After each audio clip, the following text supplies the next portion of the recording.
আসসালামু আলাইকুম। আজকের ভিডিওটা ভয়েস দেওয়ার সময় আমার গলাটা অনেক পরিমাণে কাশি ছিল। রাতে গলায় কথা বলতে পারতেছিলাম, তারপর কষ্ট করে আমি ভয়েস ওভারটা দিলাম। আজকে শুক্রবার, তো আমি টিকিট কাউন্টারে গিয়েছিলাম। আজকে বেশ কয়েকদিন ধরে টিকিট কাউন্টারে যে আমি টিকিট পাই না, ফাইনালি টিকিটটা পেয়ে গেলাম বাবার বাড়ি যাওয়ার। ঈদের পরে বাবার বাড়ি যাওয়ার আনন্দটা না বললে বোঝানো যাবে না। তো আমরা তো অনেক খুশি, আলহামদুলিল্লাহ। আমার ছেলে মেয়ে সবাইকে নিয়ে আমি চট্টগ্রাম যাব। তো টিকিট কাউন্টারে গেলাম।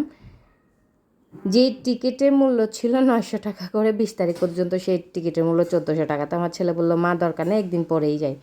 তো আমি আজকে টিকিটের জন্য গেলে, আমি যেহেতু 21 তারিখ চট্টগ্রাম যাচ্ছি, তো টিকিট কাউন্টার ভাইয়াকে অনেক বলে কয়ে তারপর আমি টিকিটটা পেয়েছি। আসলে ঈদের সময় অনেক দূর, আমি যেহেতু জামালপুর থাকি, চট্টগ্রাম টিকিট সহসা পাওয়া যাচ্ছে না।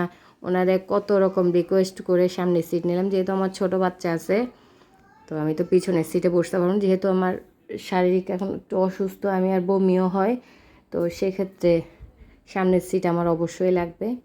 আর এদিকে যাব ঠিক আছে, কিন্তু আবার 4 তারিখ মেয়ের পরীক্ষা, মেয়ে চলে আসবে, তবে আমি কিছুদিন থাকবো, এই আর কি প্ল্যানিং। তো আমি গেলাম, আমার ছোট মেয়ে গেল, আমার ছেলে গেল, আমার আরেকটা ছোট বোন গেল। তো ওনাকে বললাম 100 টাকা কম রাখার জন্য, উনি রাখলো না। রাখবে কীভাবে, আসলে এটা যা যা বিজনেস পলিসি। আর আমি তো একটু কমাইতে চাই, সেটা সবাই জানে।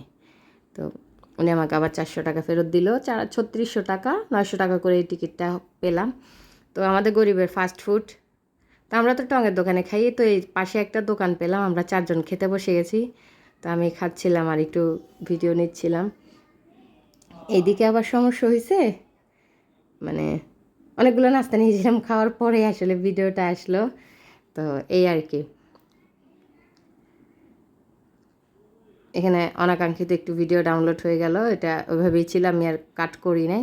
তো আমাদেরকে 3টা চা দিল, চাগুলো এত পরিমাণে মজা ছিল। তো ওরা 2জনে চা খেয়ে ফেলছে, হ্যাঁ, আবার আরও 2টা চা নিছি। আমারটা কিন্তু এখন আমি খাই নাই, খাচ্ছি। আবার পরে নাস্তার অর্ডার দিলাম, ওরা দেখেন না কি পরিমাণ হাদাল্লাদের মতো খাওয়া খাচ্ছে, মনে হচ্ছে এটা কোনো জন্মে খাই নাই। তো 200 টাকা 140 টাকা বিল আসছিল। আবার মেয়ের জন্য 2টা নাস্তা নিলাম, যেহেতু বড় মেয়েকে আমি নিয়ে যাইনি।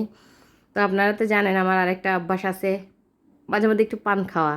তো একটা পান নিলাম, আবার মেয়ে বললো ম্যাঙ্গোবার খাবে, ম্যাঙ্গোবার নিলাম। এই যে এখানে একটু ভিডিও ব্ল্যাঙ্ক হয়ে গিয়েছিল, তো এখানে কিছু করার নাই, আসলে কি করব বলেন।